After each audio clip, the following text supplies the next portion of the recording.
De l'effondrement d'un nuage originel glacial, une étoile brûlante est née. Au commencement de son existence, l'étoile n'est rien d'autre qu'une immense boule de gaz primordiale, tissée de l'étoffe même dont l'univers est né. Elle est composée d'un seul élément, l'hydrogène, la première brique atomique du cosmos, l'élément le plus simple et le plus léger qui soit au monde. Cet hydrogène, forgé aux origines mêmes du temps, est l'héritage direct du Big Bang, le résidu du chaos initial où tout n'était que chaleur et lumière, avant de sombrer dans l'obscurité totale, jusqu'à la naissance des premières étoiles. Ce sont des boules de gaz qui s'écroulent sur elles-mêmes. Elles luttent en permanence contre leur propre poids grâce à l'énergie nucléaire qui brûle dans le brasier de leur cœur. Cet équilibre précaire entre des forces titanesques n'est pas éternel. Bientôt, le cœur épuisera son carburant, ce qui fera basculer l'étoile dans une nouvelle phase de son existence. Elle deviendra une géante rouge, une étape annonçant son déclin inéluctable. Son sort est désormais scellé.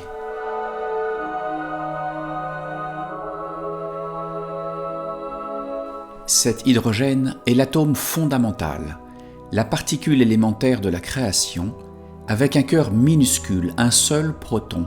Dans les profondeurs de l'étoile, une magie primordiale s'est éveillée. Dans cet enfer de feu, les atomes d'hydrogène sont projetés les uns contre les autres à une vitesse inouïe, se percutant et rebondissant dans un chaos alimenté par des températures extrêmes de 10 millions de degrés. Dans ce tumulte de collisions, chaque noyau d'hydrogène heurte son semblable dans une rencontre violente. De ces chocs titanesques de l'infiniment petit, naît l'hélium, dont le noyau agglutine 2 protons ensemble, soudés de force par la collision. Et dans chaque collision, une énergie phénoménale se libère, éclatant comme une myriade d'explosions continues qui transforment chaque coup en éclat de lumière pure. Chaque fusion en un noyau d'hélium est une bombe atomique qui libère son enfer de chaleur et de lumière.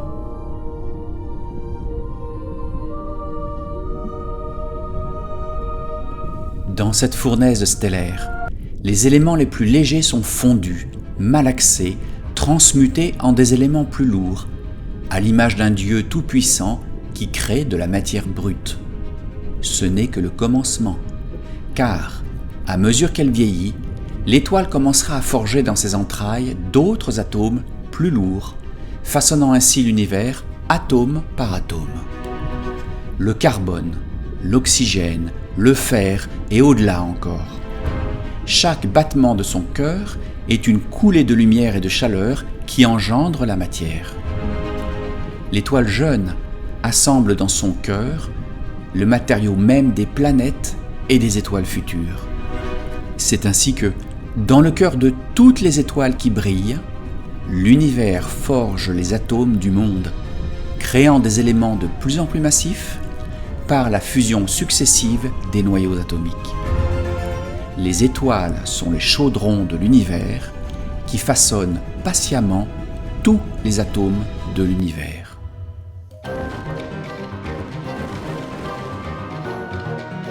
Lorsque les étoiles atteignent le crépuscule de leur existence, elles s'embrasent dans un ultime éclat, libérant le trésor qu'elles ont patiemment façonné dans leur forge brûlante.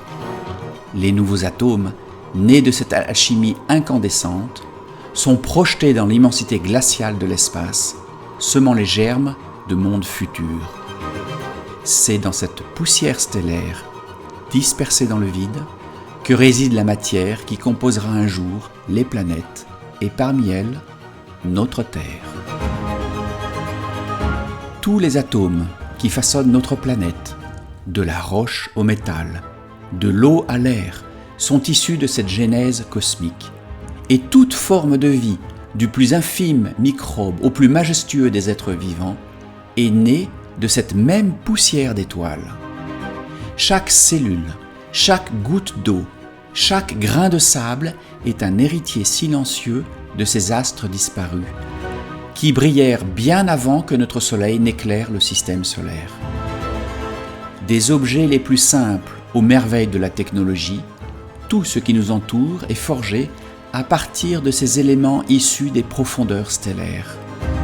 Ainsi, notre planète, notre chair, nos os, tout ce que nous sommes n'est que poussière d'étoiles, vestiges lumineux des astres disparus. Nous sommes les enfants du cosmos, forgés dans les braséros ardents des étoiles mortes il y a des milliards d'années. Nous portons en nous les reliques de ces étoiles éteintes.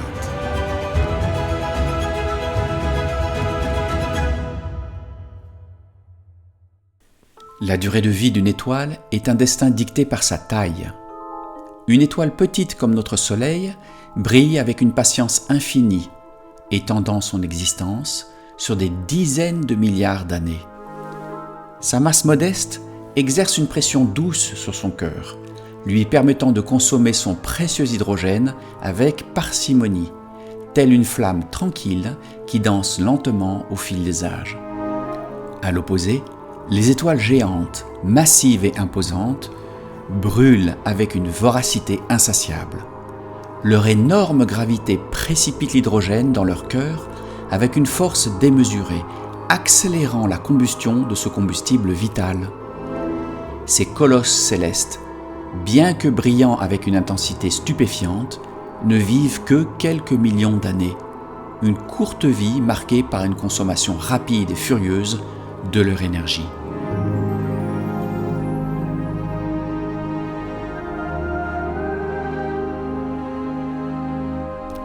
Lorsque la jeunesse d'une étoile touche à sa fin, le moment inéluctable survient. Son cœur, ayant consommé tout l'hydrogène disponible, l'a transformé en hélium. Les réactions thermonucléaires qui l'ont fait briller s'épuisent, faute de carburant. Le noyau, désormais affaibli, ne peut plus soutenir les couches externes qui commencent à s'effondrer sous le poids implacable de la gravité.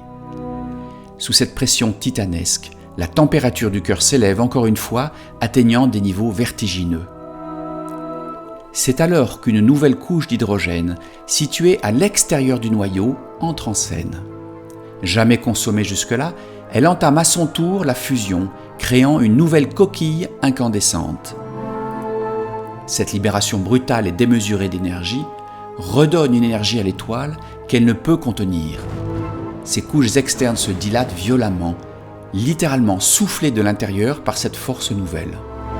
L'étoile gonfle alors, devenant une géante en expansion. À mesure qu'elle se dilate, sa surface, autrefois éclatante de lumière blanche, prend une teinte rougeâtre. L'étoile, enflée et vieillissante, se pare désormais des couleurs crépusculaires de son déclin, annonçant les dernières étapes de son existence comme un coucher de soleil.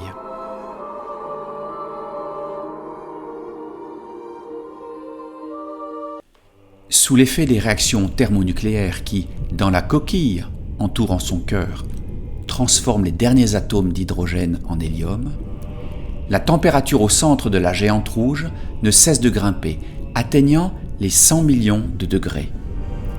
C'est à ce moment que l'étoile, dans un nouveau tourbillon d'alchimie cosmique, entame un second cycle infernal. Cette chaleur insoutenable déclenche une nouvelle série de réactions, mais cette fois, ce n'est plus l'hydrogène qui est dévoré, mais l'hélium, patiemment fabriqué. Le cœur de l'étoile renaissant dans une effervescence dévorante, commence alors à fusionner l'hélium en carbone et en oxygène, forgeant ces nouveaux éléments dans son creuset incandescent. Ce nouveau processus s'ouvre par un violent sursaut d'énergie, un véritable flash d'hélium qui éclate soudainement.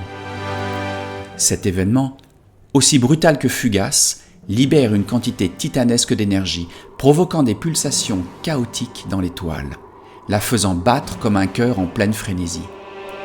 Sous l'effet de ces convulsions, l'étoile oscille, elle se dilate, marquant le début de sa transformation finale. Elle est devenue une géante rouge, une étoile titanesque en pleine mutation. C'est la phase qui annonce l'approche de sa fin inéluctable.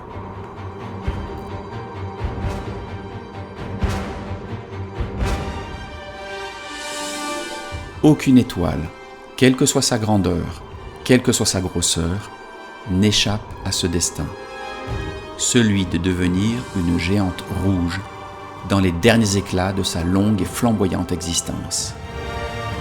Notre Soleil, modeste étoile aux teintes blanches et dorées, ne pourra échapper à son destin cosmique.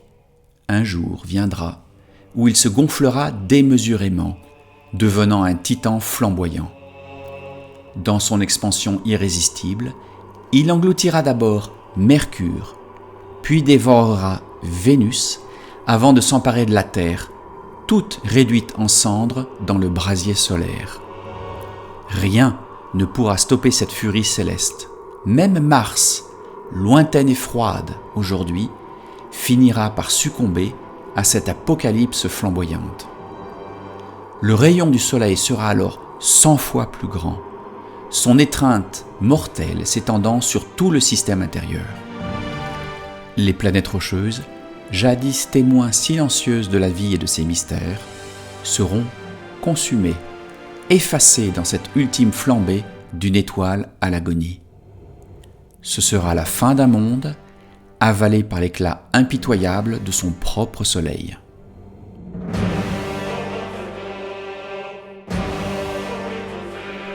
Le destin de la géante rouge est scellé. Elle ne survivra pas à l'enfer thermonucléaire qui ravage ses entrailles et la consume de l'intérieur.